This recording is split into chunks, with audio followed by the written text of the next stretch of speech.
চীনের উত্তর পশ্চিমাঞ্চলে গাংশু প্রদেশে আকস্মিক বন্যায় একদিনে অন্তত ১০ জনের মৃত্যু হয়েছে। সেখানে এখনও নিখোঁজ ৩৩ জন।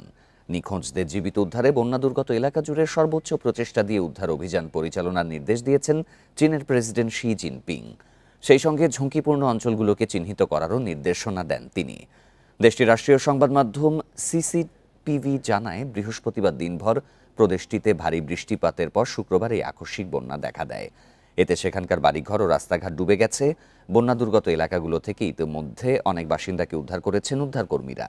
তবে সেখানে এখনও প্রবল বৃষ্টি অব্যাহত থাকায় উদ্ধার অভিযান ব্যাহত হচ্ছে বলে জানান তারা।